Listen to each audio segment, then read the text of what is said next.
Second phase dialogue of National Consensus Committee with political parties begins. Commission would be able to formulate July Charter within July, says Dr. Ali Riaz.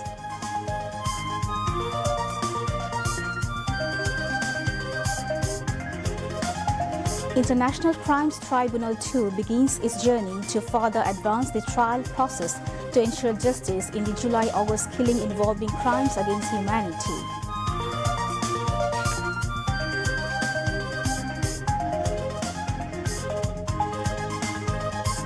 Notification published in daily newspapers as per instruction of tribunal summoning Sheikh Hasina and Asduruzzaman Khan to appear before International Crimes Tribunal by June 24.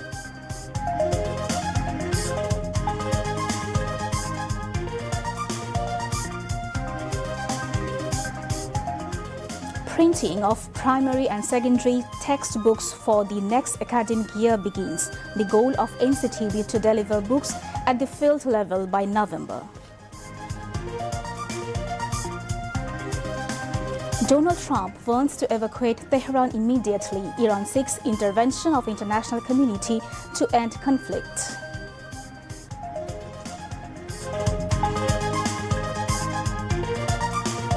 "56 more Palestinians killed in Israeli attacks in Gaza. In 24 hours, at least 38 killed while collecting aid." At the end of the first day of goal test, Bangladesh scored 292 runs for the loss of 3 wickets against Sri Lanka with centuries from Shanto and Mushfiq. Assalamu alaikum, welcoming all to News at 10. This is Faria Dilshadmo with you. Those were the highlights. Now let's move on to the news in details.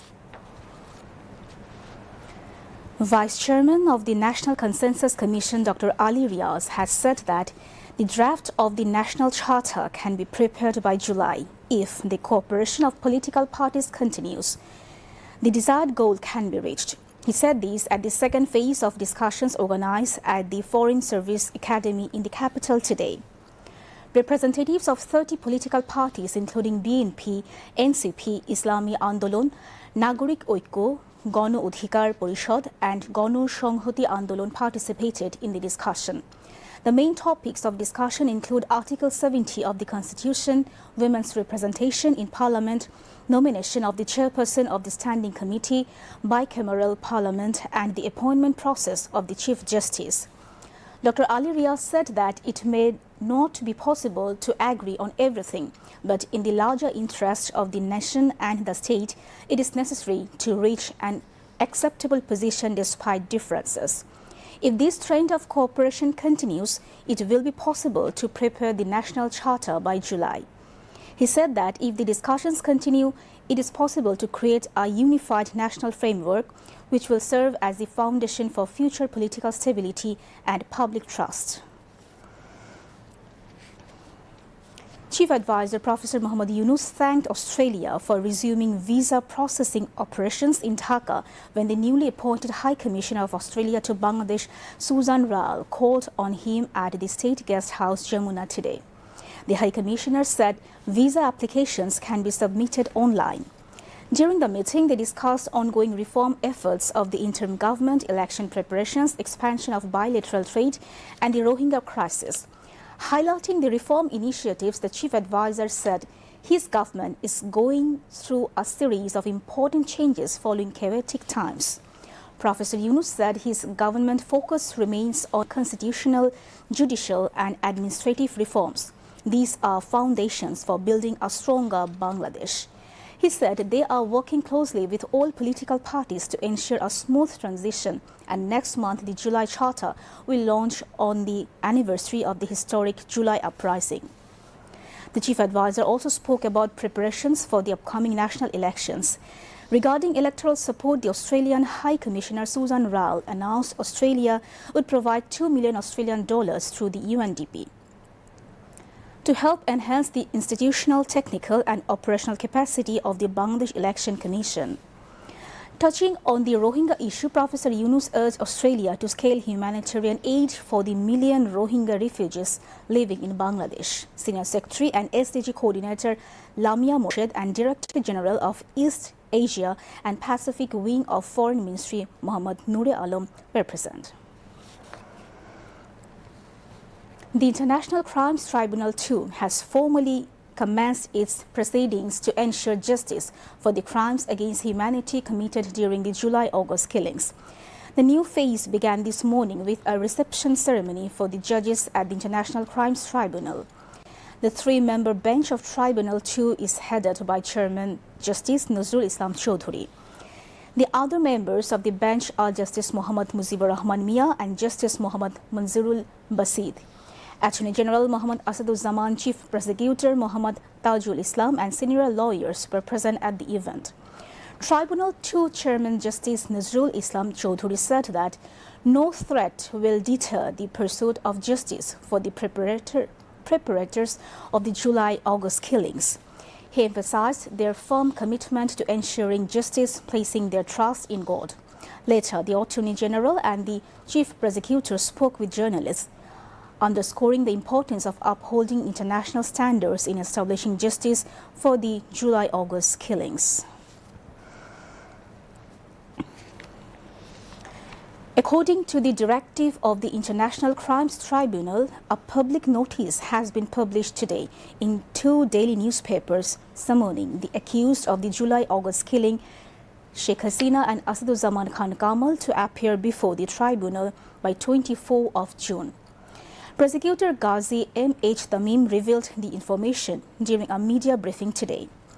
Expressing hope that the accused will appear before the tribunal on the scheduled date in the interest of establishing justice, the prosecutor said that if the accused do not appear, the tribunal will appoint state-designated lawyers for them. Acting Foreign Secretary Ruhul Alam Siddiqui has said the government is working to evacuate 400 Bangladeshis to safer places in war-torn Iran. He made the disclosure at a briefing on Iran-Israel war situation and safety of the expatriate Bangladeshis at the Foreign Ministry today. The acting Foreign Secretary further stated that the process has already begun to shift 100 people officially. Besides, about 40 officials of the Bangladesh embassy and their family are being taken to safer places.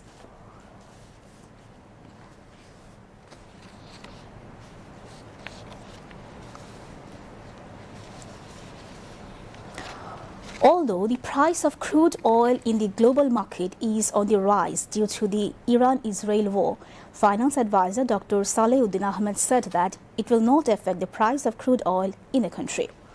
He informed this to newsmen after the meetings of Advisory Council Committee on Economic Affairs and Advisory Council Committee on Government Procurement at the Secretariat today.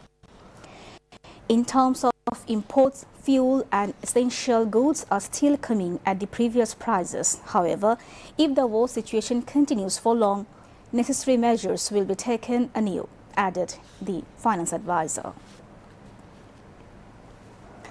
The National Curriculum and Textbook Board NCTB has started printing textbooks for the upcoming academic year at the primary and secondary levels.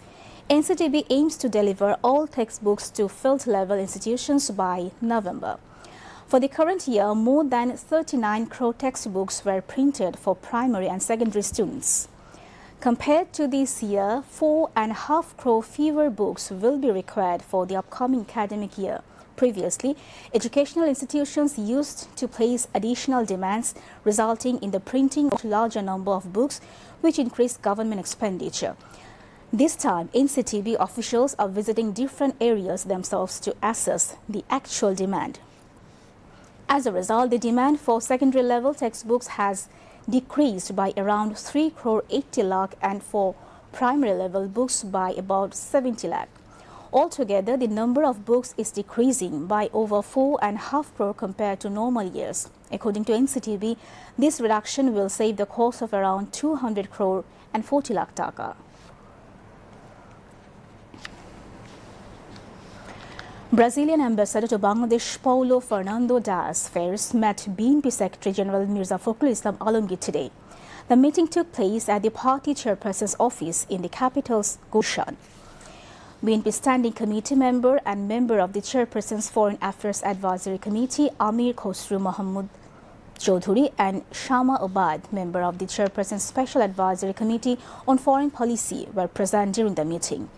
Following the meeting, Amir Khosru Mahmood Chaudhuri said that discussions were held on strengthening bilateral relations and various matters of mutual interests. Potential areas of cooperation between the two countries were also addressed, he added. The senior BNP leader also added that cooperation in the fields of agriculture and livestock development and the possibility of sports development in Bangladesh with support from Brazil were also discussed.